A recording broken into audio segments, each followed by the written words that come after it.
For those of you living in the United States or traveling to the US to see it, the total solar eclipse on August 21st is going to be a once-in-a-lifetime event not to be missed, and I am super excited to be hosting a live broadcast for Time magazine. But of course, there are other eclipses that are worth talking about, namely the first time humans saw an eclipse from space. It was Jim Lovell and Buzz Aldrin on Gemini 12.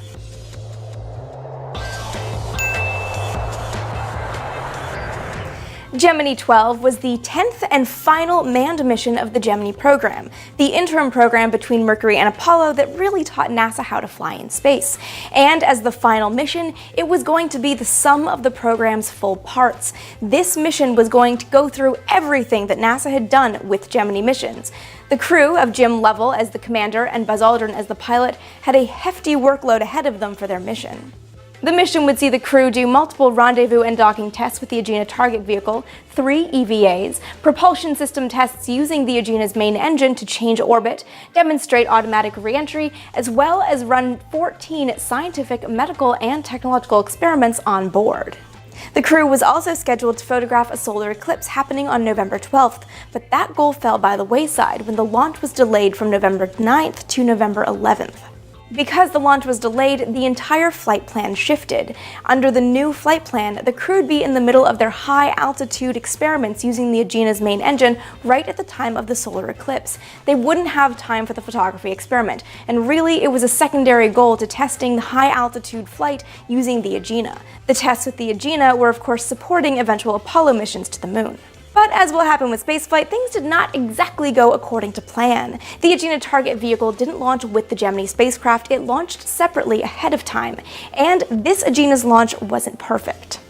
8 minutes after the launch, the main engine suffered a momentary 6% decay in thrust chamber pressure, and this brought a corresponding drop in turbine speed. So while Lovell and Aldrin were safe to dock and redock with the Agena, flight controllers in Houston decided it wasn't the best idea to try to fire that main engine just to raise Gemini 12's orbit.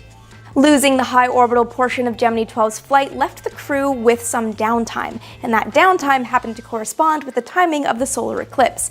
And the Agena had a secondary propulsion system on board, one that flight controllers realized they could use to put Gemini 12 in the right orbit to actually photograph the eclipse after all. So they were back to this old flight plan goal.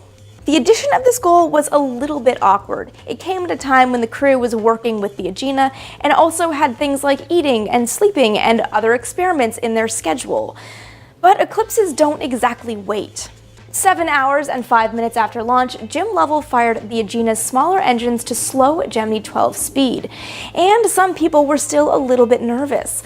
Capcom Pete Conrad told them, "If it gets away from you," meaning the Agena, "take it over with the spacecraft."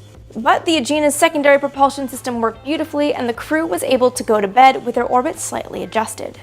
After a sleep period, the crew performed a second phasing maneuver, also using the Agena's secondary propulsion system. This one came 15 hours and 16 minutes after launch to put Gemini 12 into an orbit that was 160.3 by 136.6 nautical miles. They were at an inclination of 28.88 degrees and had an orbital period of just over 90 minutes. It basically put them in perfect phase with the solar eclipse on their 10th revolution. The burns worked beautifully. At 16 hours and 1 minute after launch, the crew saw the eclipse, as they called it, right on the money. And they were able to take these beautiful photographs of the event, the first time humans had ever seen a solar eclipse from space. Of course, this wasn't the last time astronauts would see an eclipse from space. The crew of Apollo 12 saw one while returning from the moon in 1969, and a host of astronauts have photographed them from the International Space Station. So what are you guys doing for the upcoming total solar eclipse? And do you have other eclipse-based questions? Obviously, leave those in the comments down below. If you're not doing anything for this eclipse coming up, why not watch the live broadcast from Time that I will be hosting? All the links and information that you need is in the description below, so definitely check that out, mark your calendars, and be sure to subscribe to Time so that you get a notification when that broadcast goes live. And if you also want updates about that live stream event from me directly, be sure to follow me on Twitter and on Instagram because I will be posting about it. And if you want weekly vintage space videos, be sure to give this one a like and subscribe so you never miss an episode.